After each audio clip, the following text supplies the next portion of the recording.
Yeah, sanibonani babukeli. Angibingelele kwenye episode. Kule episode ngiyafisa ukuveza something. Ngiyazi ukuthi bakhona abantu abazothinteka kulento abangeke bephatheke kahle, kodwa kuyiqiniso. Iqiniso vela limnandi eqinisweni. Futhi angeke ukwazi ukuliphendukezela. Kunezinto esingakwazi ukuyibuka abantu abaphilayo ngenxa yalowo mizwa lesuke ikhona. Angisho ukuthi kuyicala ukwenza lento le engizoyiveza.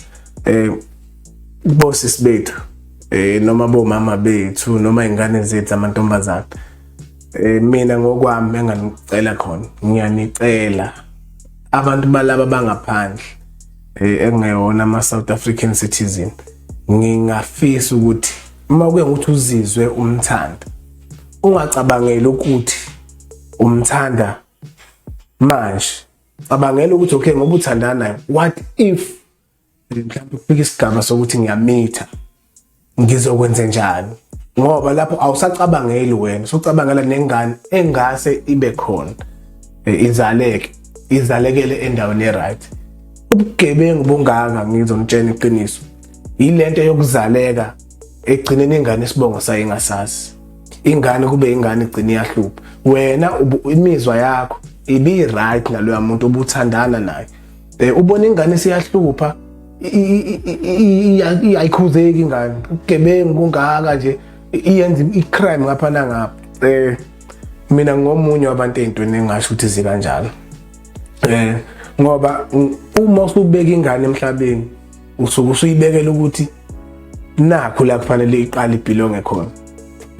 Ngoba awukwazi ukuthi ungaqala uthandane nomuntu. Uma uthandana lo muntu, usithatha kanjani isibindi sokuthi ungayifaki iprotection, icondom ngalesi sikhathi nilalana? Ngoba uma nilalana like kwenzeka izinto eziningi, ngiyakubona kwezifo. Sengikhuluma ukuthi kuze kube nomuntu emhlabeni, lo muntu ngoba eze emhlabeni uza nenkinga manje. Ngoba laba most yalaba bantu ngoba ngithi angisho ngiyabaxwaya ningizwe kahle, kodwa bosses bami nani bomama abantu ngapha nje kubantu besifazane, ngiyanicela asisho ungathandani nabo. Ngiyazi ukuthi esikhathini samanje abanye babo kuthiwa ba right ezimalini bayikhipha imali, kodwa ngiyanicela ekugcineni kuphuma ingane iphuma ucabanga ukuthi izokwenza njani. Thandana lo muntu othandana naye. If wena umuntu odlala naye, dlala naye, kodwa usebenzise at least iprotection ukuze kungaphumi umuntu emhlabeni lo ozosala benenkinga. Ngoba laba bantu if sebenikezile ingane bayahamba. Wena buka uthandana nomuntu, awuyifaki icondom, uyakumithisa, uyavuma ukuthi ekumithisa, awumazi nokuthi uhlala kuphi.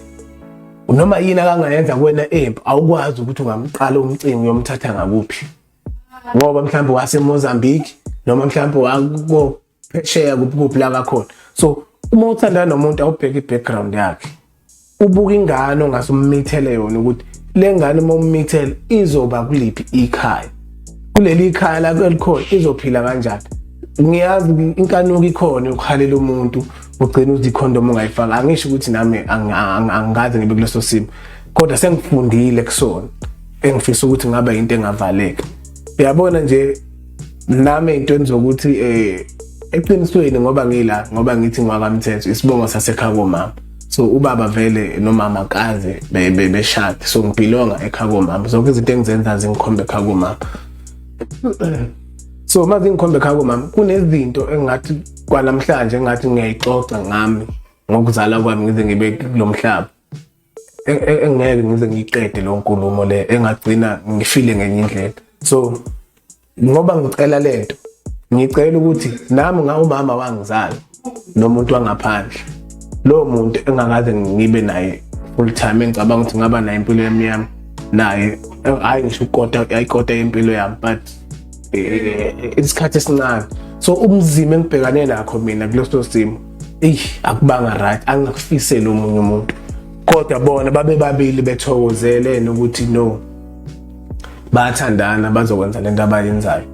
Kwaphuma mina-ke ngigama lami nje lithi ukhulekani. Ngizomchazela ukuthi why akulona igama nje ukuthi ukhulekani, igama elikhomba ukuthi ngampela kwakufanele ngingeze emhlabeni.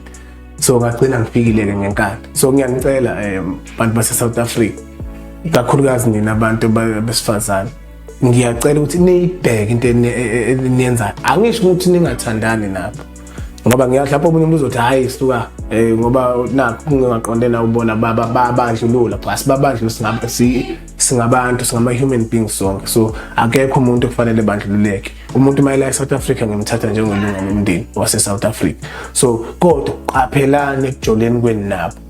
Abanye benu bose sibambani nikeze mhlawumbe into enjengemali, niyajabula vele isikhathi samanje imisebenzi ayikho, so kunokuthi ubulala abantu noma uhlukumeza abantu vele uma ujola nomuntu onemali vele uzokuna i-backup uzokusupport.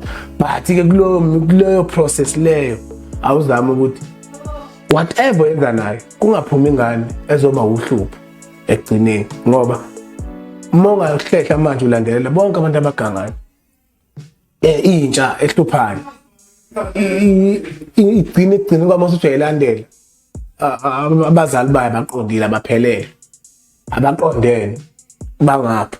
So into kanjalo ngiyacela ukuthi siqaphele. Nami ngizofika ekuthenini ukuthi why lento ngiyiveza kanje.